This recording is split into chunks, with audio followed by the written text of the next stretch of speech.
That's loud. Okay. All right. So with these, with the learning target H12.7, you're asked to calculate the total heat of a system that's going through both a phase and a thermal change. Okay. So what I do when I do these problems is I need to see a picture. So what I usually do is I draw a graph, right? And so the graph that I usually end up drawing looks something like this. And the reason why I draw this graph is because it's how my mind works in terms of what I see and understand. So what I see and understand, if I blow this up a little bit, this part of the graph is when we're at solid. Okay. And this part of the graph, so this next diagonal part is when we're at a liquid. And this next diagonal part of this graph is when we are at a gas. Okay. So that's true. That's true of any substance that goes through a phase change. The other parts that are going on here is we can have melting or freezing, and we can have boiling, and we can have condensing. Okay. Now, the reason why I use this graph, or I like to talk about this graph or think about this graph, is because it helps me visualize what's going on. So when I'm at a solid, right, and I'm going from a solid and eventually to a liquid, we have to go through something that we call the melting point or the freezing point. Okay. And when we go from a liquid to a gas, we have to go through something that we call the boiling point or the condensation point. Okay. And for every substance, those values are a little bit different. Okay. But what we want to kind of keep track of is what we do with those substances. So because we're dealing with, in this very, very first problem over here, we're dealing with benzene, right? I need to know a little bit about benzene itself. So I'm going to go back up to this data table and look at benzene and see that benzene melts, or its freezing point is at 5.5 degrees Celsius. So it's here. It's 5.5 degrees Celsius. And then I see that its boiling point is 80.1 degrees Celsius.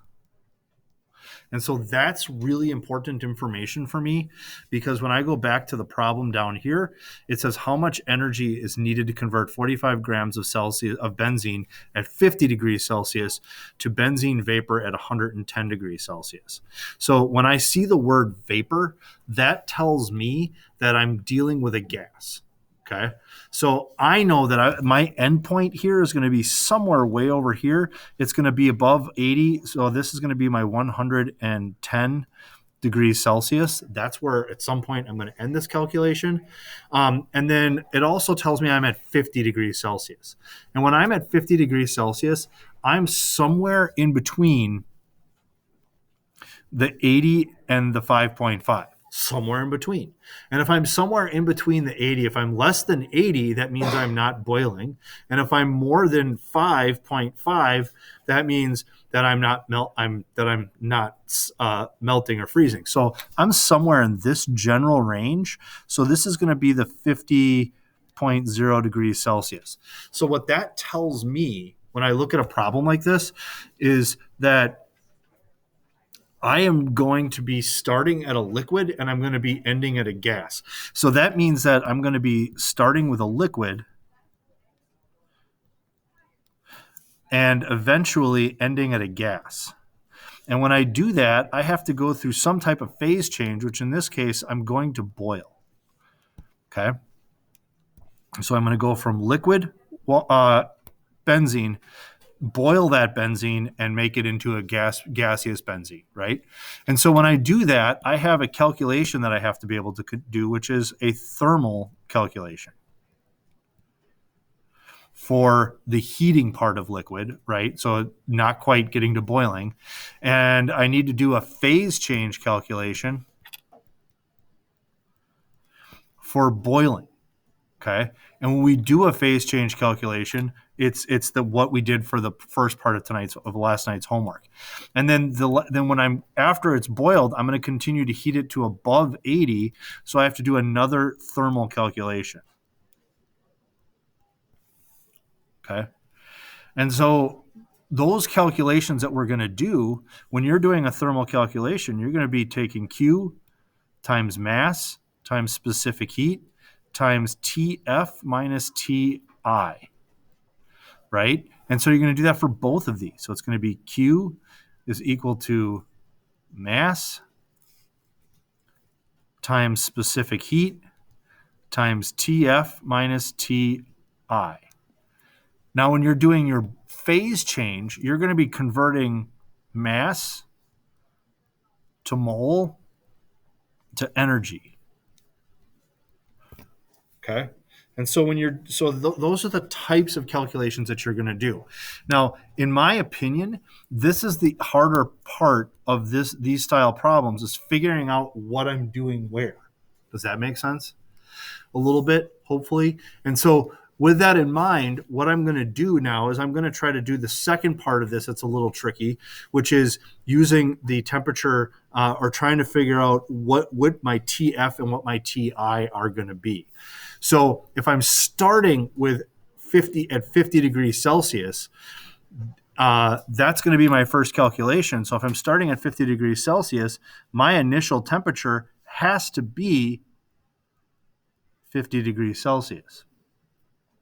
Now, the common mistake that students make is when they do TF at this point, they immediately put down 110 degrees. And the problem with that, the reason why that's a common mistake, is because you went from a liquid and then the temperature leveled out while you were boiling.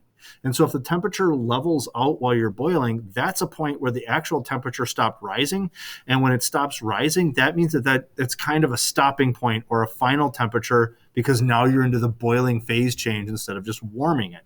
So the boiling point of this liquid is 80.1 degrees Celsius. So that's my TF and my TI here. Okay. Now, with my gas, heating the gas, the thermal portion of it, right, I'm ending at 110 degrees Celsius. So that's good to know. So like I have my 110 degrees Celsius. That's my final temperature. But my initial temperature this time is going to be the 80. Okay. And the reason why it's the 80 is because you've heated this substance up to its boiling point. You allowed it to boil. And then once it boiled and all of it became a gas, you then started to warm that gas again. And so once you started to warm that gas again, then that's your new initial temperature for your secondary gas, your secondary thermal calculation. The other point that I want to make here is that one of your temperatures should be in both calculations. Okay, so one of your temperatures should be in both calculations. Now, the last thing I want to make before I kind of take a minute or two to go over the answer key here is when you're in your boiling phase, right, and you're doing a phase change calculation, the delta H, because now it's going to be vapor, has to be positive. So if you're starting low and going high, delta H is going to be positive. And that's really important to kind of think about. So when we go back and look at our calculations over here, our first calculation was a thermal change going from 50 to 80 to 80.1 degrees Celsius. We used the mass, we used the specific heat when in this case benzene was a liquid, and then we found the change in temperature to be 30. We multiplied that out and we got 2,340 joules. But the currency of energy in chemistry and physics is the kilojoule, so we converted it to kilojoules right away. So that was the first calculation. And then my second calculation is a phase change where I'm going from a liquid to a gas. So I took the 45 grams and I used the heat of vaporization for benzene, and I made sure that it was positive. And then once I made sure that it was positive, I then was able to multiply straight across, and in this case, divide by 78.12, and I get 17.7 kilojoules. So that was our second calculation. And then our third calculation over here is our thermal calculation, going from the boiling point, 80.1, to the final temperature, which is 100 degrees Celsius. So that my final temperature was 100 degrees Celsius minus 80.1. I got a temperature change of 29.9. So I took the 45 grams of benzene times the specific heat, which is 1.06, which in this case is the specific heat of benzene as a gas, and then times the difference in temperature, and I got 1,430 joules. I changed that to the appropriate currency of energy in chemistry and physics, which is the kilojoule. And then the last thing I did was I added them all up, and I ended up with the total amount of energy put in is a positive 21.5 kilojoules.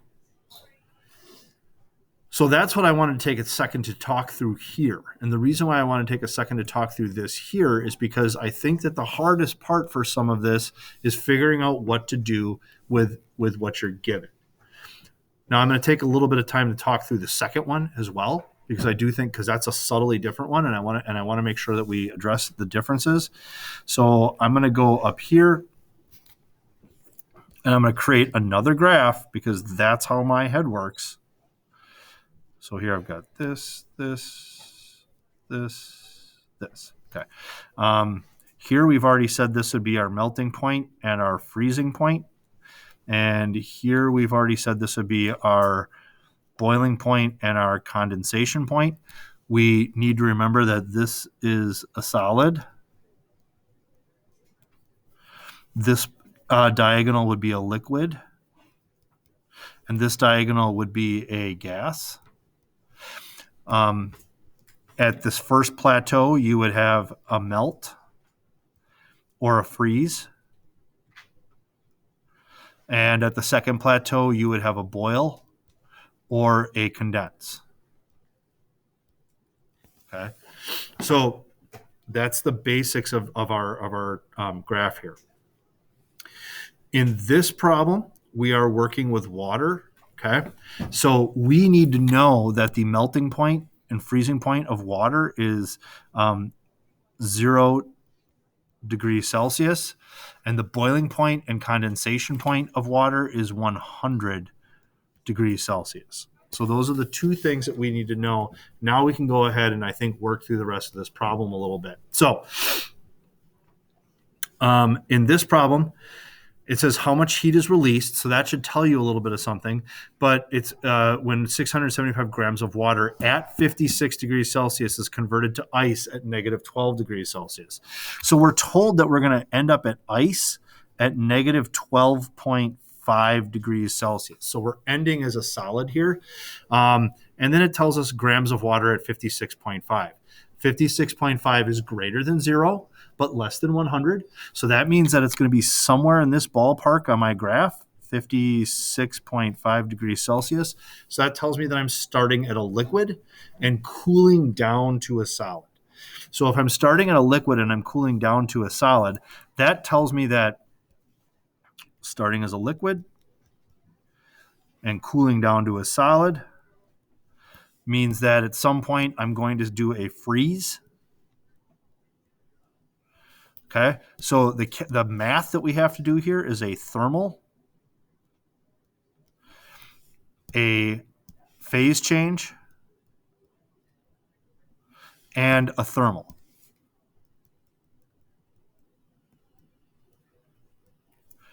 Now, so if we're going to go from a liquid to freezing and eventually to a solid, right? The math that we're going to have to do is going to be, for the first one, is going to be a Q is equal to mass times specific heat times TF minus TI And our second calculation, or our second thermal calculation, again, would be Q is equal to mass times specific heat times TF minus TI. Okay.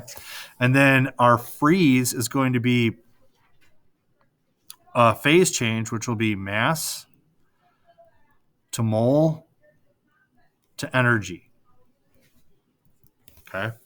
And so at this point, the couple of things that we need to figure out is where our temperatures are going to be.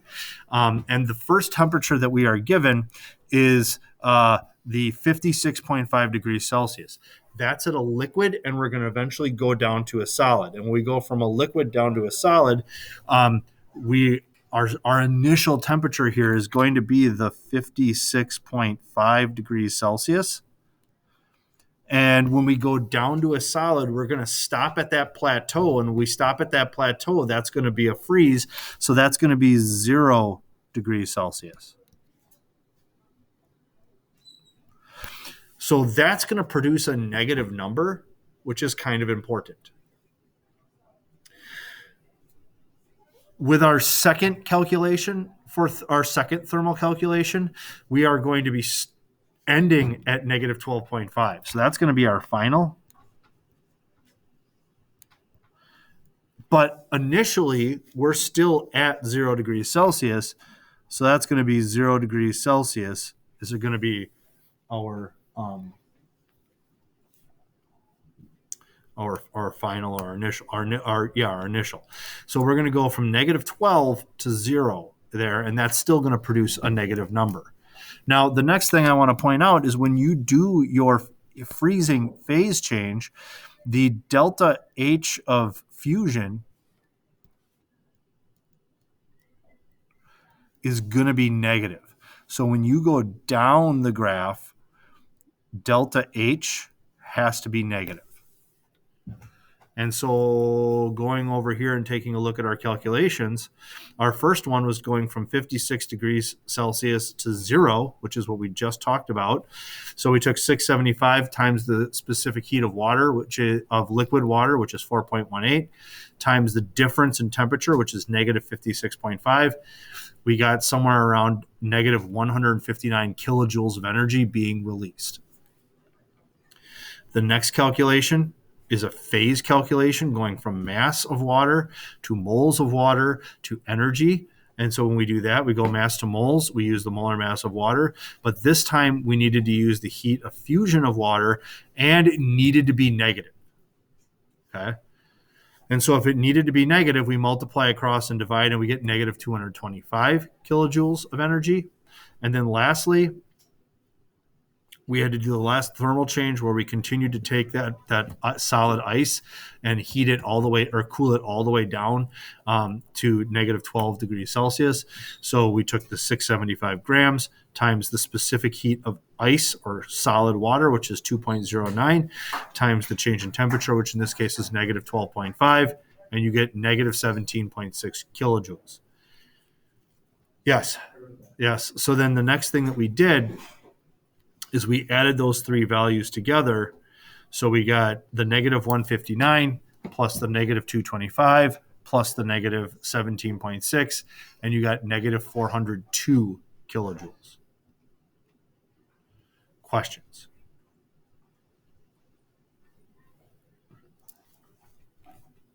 Okay, so I hope that helps with these style problems, because I think that some people were struggling with these style problems to begin with and didn't know where to start.